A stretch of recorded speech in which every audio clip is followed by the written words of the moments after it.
Assalamualaikum warahmatullahi wabarakatuh. Selamat datang di Hakikat Jiwa Official. Ruang perenungan untuk jiwa-jiwa yang haus akan makna. Tempat kita menepi sejenak dari hiruk-pikuk dunia dan mendengarkan bisikan sunyi dari dalam diri. Di sini, kita tidak hanya bicara tentang hidup, tapi tentang mengapa kita hidup, tentang ruh, tentang kalbu, dan tentang jalan pulang kepada Sang Pencipta. Hari ini, kita akan menyelami satu pertanyaan paling mendasar yang jarang benar-benar kita renungi. Hidup bukan sekadar nafas, tapi apa sebenarnya tujuan kita diciptakan? Apakah kita hidup hanya untuk bangun, bekerja, makan, tidur lalu mati? Atau ada sesuatu yang jauh lebih besar, lebih dalam, dan lebih tinggi? Mari duduk bersama dalam sunyi, dan dengarkan baik-baik. Karena mungkin ini adalah pesan yang selama ini hatimu tunggu. Namun sebelumnya, bagi yang beragama Islam, saya sarankan untuk menuliskan sholawat Nabi Muhammad di kolom komentar. Karena kelak, sholawat ini akan menjadi saksi yang membawamu mendapatkan syafaat di akhirat. Dan jangan lupa, like dan subscribe ke channel ini sangat membantu menyebarkan dakwah Islam dan menjadi amal jariah yang tak terputus. Bismillah, kita mulai perjalanannya. Bismillahirrahmanirrahim. Setiap pagi kita membuka mata, menarik nafas dalam-dalam, dan kembali menjalani rutinitas. Namun pernahkah kita benar-benar menyadari bahwa nafas ini bukanlah tanda hidup yang sesungguhnya? Dalam kitab Ihya Ulumuddin, karya Hujjatul Islam Imam Al-Ghazali, disebutkan bahwa kehidupan dunia ini hanyalah makam al-murur, tempat yang dilalui, bukan tempat tinggal abadi. Dunia hanyalah kendaraan untuk menuju kepada hakikat. Liko, Allah, perjumpaan dengan Allah. Allah Subhanahu wa Ta'ala berfirman, "Dan tidaklah aku ciptakan jin dan manusia melainkan untuk beribadah kepadaku." Quran Surah Az-Zariyat 56. Kata ibadah dalam ayat ini tidak hanya sebatas sholat, puasa, zakat, atau ibadah ritual. Para mufasir seperti Ibnu Katsir dalam tafsir Al-Quran Al-Azhi menjelaskan, ibadah dalam ayat ini adalah ketaatan mutlak kepada Allah dalam segala aspek hidup, niat, amal, bahkan diam. Maka nafas bukan tujuan. Ia hanya kendaraan. Dan hidup bukan sekadar eksistensi fisik, tapi tentang mengenali untuk apa jasad ini diciptakan. Nabi Muhammad bersabda, "Sesungguhnya amal itu tergantung pada niatnya. Dan setiap orang akan mendapatkan sesuai apa yang ia niatkan." Bukhari No. 1 dan Muslim No. 1907. Bayangkan betapa dalamnya makna ini. Seseorang bisa menanam pohon dan itu menjadi ibadah. Seseorang bisa tidur dan itu menjadi pahala bila disandarkan pada niat yang benar. Tapi jika hidup hanya dihabiskan untuk mengejar dunia, maka ia ibarat perahu yang lupa arah, berlayar, namun tak tahu pelabuhan. Imam Ibnul Qayyim dalam kitab Al-Fawaid menjelaskan, hidupnya hati adalah dengan mengenal Allah, dan matinya hati adalah dengan berpaling darinya. Maka, ketika nafas masih ada, bukan itu tanda hidup. Tapi ketika hati menyadari bahwa setiap helaan nafas adalah titipan, itulah awal dari kehidupan sejati. Hidup adalah rahasia yang besar, namun bukan rahasia tanpa petunjuk. Allah, dengan kasih sayangnya, telah menjelaskan tujuan penciptaan manusia melalui wahyu yang turun kepada Nabi Muhammad. Allah Ta'ala berfirman dalam surah Al-Mu'minun ayat 115. "Apakah kalian mengira bahwa kami menciptakan kalian secara main-main, dan bahwa kalian tidak akan dikembalikan kepada kami?" Quran Surah Al-Mu'minun 115. Ayat ini bukan hanya sanggahan terhadap anggapan bahwa hidup ini tanpa arah. Ia adalah teguran ilahi bagi manusia yang menyia-nyiakan hidup dalam kesibukan duniawi, sementara hari demi hari berjalan menuju akhir. Tujuan hidup manusia bukan untuk dunia, tapi untuk kembali kepada fitrah, kembali kepada Allah, kembali kepada ruh yang pernah bersaksi. Ingatlah firman-Nya dalam surah Al-A'raf ayat 172. "Bukankah aku ini Tuhan kalian?" Mereka menjawab, "Betul, Engkau Tuhan kami bersaksi. Inilah Mitzah, perjanjian primordial antara ruh manusia dengan Allah. Kita hidup di dunia ini bukan untuk mencari siapa diri kita dari awal, tapi untuk mengingat siapa diri kita sebenarnya. Imam Ibnu Taimiyah dalam Majmu' Al-Fatawa berkata, fitrah manusia telah mengenal Rabb-nya sebelum ia turun ke bumi. Maka kehidupan dunia adalah ujian. Apakah ia tetap dalam fitrahnya, atau ia tertutup oleh hawa nafsu dan syahwat? Tujuan hidup bukanlah menjadi kaya, terkenal, atau hebat di mata manusia. Tujuan hidup adalah mengembalikan diri pada kemurnian ruh, menjadikan dunia sebagai ladang amal, dan menempuh perjalanan menuju ridhonya. Nabi Muhammad bersabda, "Beramallah kalian, karena setiap orang dimudahkan untuk apa yang telah diciptakan baginya." Hadits riwayat Bukhari No. 4949, Muslim No. 2647. Berarti, hidup ini bukan ruang kosong. Setiap dari kita memiliki peran. Tapi bukan sembarang peran, melainkan bagian dari skenario ilahi yang telah ditetapkan. Dan tugas kita bukan menolak takdir, tapi menyelaraskan langkah dengan petunjuk wahyu, agar hidup yang singkat ini tidak sia-sia. Hidup ini ibarat ladang, dan ladang tidak ditinggali. Ia hanya tempat menanam. Apa yang kita tanam hari ini, akan kita tuai di akhirat nanti. Allah Subhanahu wa Ta'ala berfirman, Dialah yang menciptakan mati dan hidup, untuk menguji kalian siapa di antara kalian yang paling baik amalnya. Quran Surah Al-Mulk 2. Hidup bukan sekadar berlangsung. Ia adalah ujian. Bukan sekadar siapa yang kuat, tapi siapa yang beramal paling baik. Bukan terbanyak, tapi paling baik niatnya, paling benar caranya. Imam Al-Fudail bin Iyad dalam Syiar Alam An-Nubala mengatakan, amal yang paling baik adalah yang paling ikhlas dan paling benar. Ikhlas bila karena Allah, benar bila sesuai sunnah. Rujuk, Syiar Alam An-Nubala, Az-Zahabi. Betapa jelasnya, bahwa dunia ini bukan akhir dari segalanya. Dunia adalah jembatan menuju akhirat. Tapi jembatan tidak untuk dibangun rumah di atasnya. Ia hanya dilewati.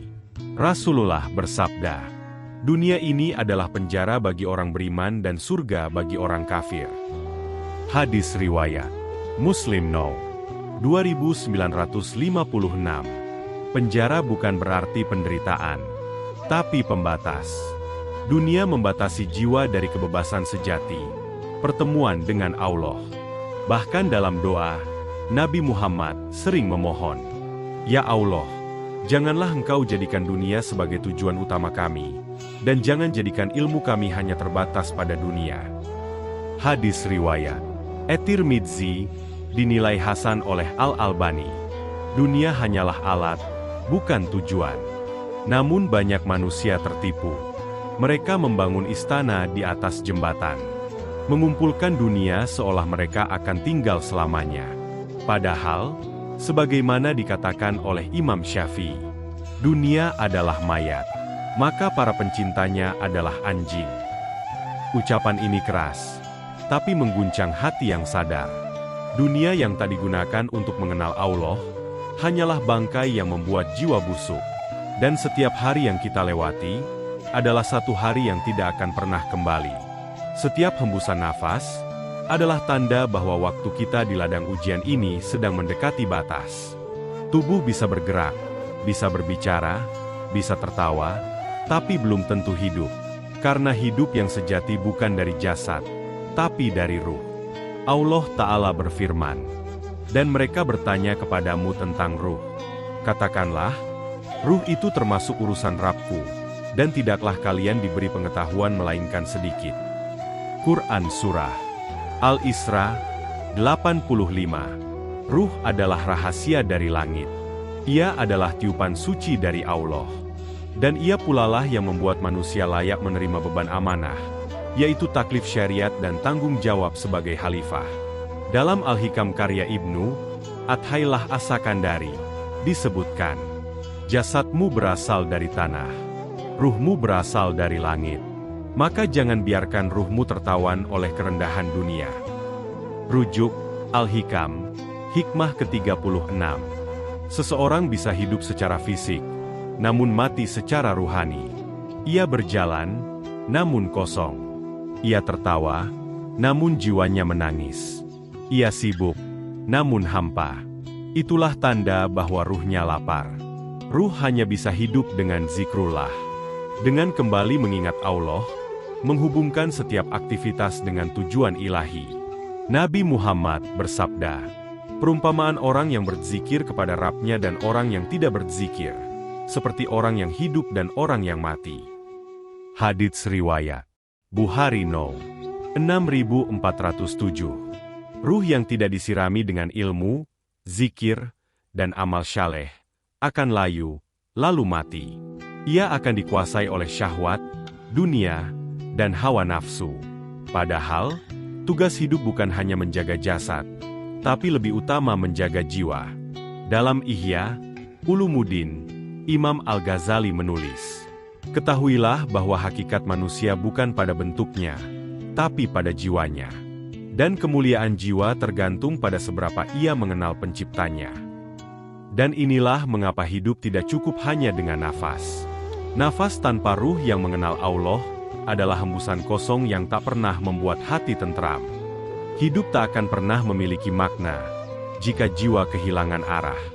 Dan arah hidup tak bisa ditebak oleh logika. Ia hanya bisa diterangi oleh hidayah, petunjuk dari Allah. Allah Ta'ala berfirman, barang siapa diberi petunjuk oleh Allah, maka dialah yang mendapat petunjuk. Dan barang siapa disesatkannya, maka engkau tidak akan mendapatkan penolong baginya. Quran Surah Al-Kahfi 17. Hidayah bukan semata informasi, bukan sekadar tahu mana yang benar, tapi kemampuan untuk mencintai dan menapaki kebenaran, meski berat, meski sunyi. Imam Ibnu Qudamah dalam kitab Mukhtasar Minhaj Al-Qasidin menulis, jalan menuju ridho Allah adalah jalan yang tidak dilalui oleh banyak orang, karena ia butuh keikhlasan yang tinggi dan kesungguhan yang besar. Hidup bukan sekadar mengalir bersama arus. Ia adalah perjalanan spiritual, suluk menuju asal. Dan dalam perjalanan ini, kita akan bertemu ujian, godaan, lelah, dan bisikan setan yang halus. Tapi Allah memberikan pelita, Al-Quran, yang menjadi cahaya bagi hati yang ingin melihat. Sesungguhnya Al-Quran ini memberikan petunjuk kepada jalan yang paling lurus. Quran Surah Al-Isra 9. Nabi Muhammad bersabda, aku tinggalkan untuk kalian dua perkara. Kalian tidak akan tersesat selama berpegang pada keduanya, kitab Allah dan sunnah nabinya. Hadits riwayat Malik No. 1594. Maka siapapun yang ingin menemukan tujuan hidup, harus membuka lembar demi lembar Al-Quran. Bukan hanya dengan mata, tapi dengan hati. Hidayah bukan hanya turun pada mereka yang sholat, tapi pada mereka yang rendah hati, yang memohon pada Allah dengan jujur. Ya Rab, tunjukkan aku jalan MU. Dan saat hati mulai ditunjukkan jalan itu, ia akan merasakan kelegaan yang tak bisa dijelaskan. Sebab ia kembali terhubung dengan asalnya, dengan penciptanya. Setiap jiwa pernah mengenal Rabb-Nya. Setiap ruh pernah bersaksi. Tapi dunia telah membuat banyak dari kita lupa akan janji itu. Kita mengejar waktu, namun lupa pada yang memberi waktu. Kita mencari makna, namun melupakan sumber dari segala makna. Kita bertahan hidup, namun tidak mengerti untuk apa hidup ini diberi. Padahal, Allah telah menjelaskan tujuan keberadaan kita, bahwa hidup bukan untuk memenuhi syahwat, tapi untuk mengabdi. Bukan untuk meninggalkan warisan dunia, tapi untuk kembali dalam keadaan diridho. Hai jiwa yang tenang, kembalilah kepada Rabb MU dengan ridho dan diridho. Masuklah ke dalam golongan hamba-hambaku, dan masuklah ke dalam surgaku. Quran Surah Al-Fajr 27-30. Ayat ini bukan hanya panggilan akhirat, ia juga undangan harian.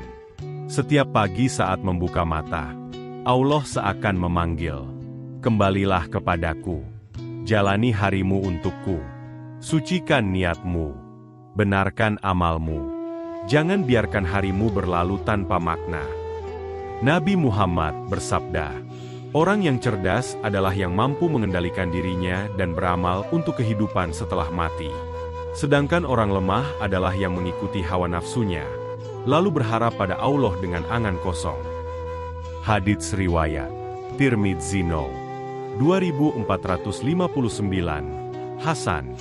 Maka, siapapun kita, dimanapun posisi kita, apapun latar belakang kita, kita masih diberi nafas. Itu berarti masih ada kesempatan. Kesempatan untuk memperbaiki arah. Kesempatan untuk kembali kepadamu yang sejati. Kesempatan untuk mengisi hidup dengan sesuatu yang bernilai di sisi Allah, bukan hanya berharga di mata manusia. Karena hidup bukan sekadar nafas, tapi tentang apa yang dilakukan dengan nafas itu. Dan siapa yang diingat saat nafas terakhir itu dihembuskan. Semoga narasi ini menjadi pengingat yang menyentuh hati. Semoga setiap detik hidup yang tersisa menjadi lebih bermakna, lebih tenang, dan lebih dekat kepadanya. Hidup bukan sekadar ada. Ia adalah tanggung jawab untuk mengenal dan taat pada Sang Pencipta. Nafas hanyalah sarana. Tujuan utama adalah kembali kepada fitrah.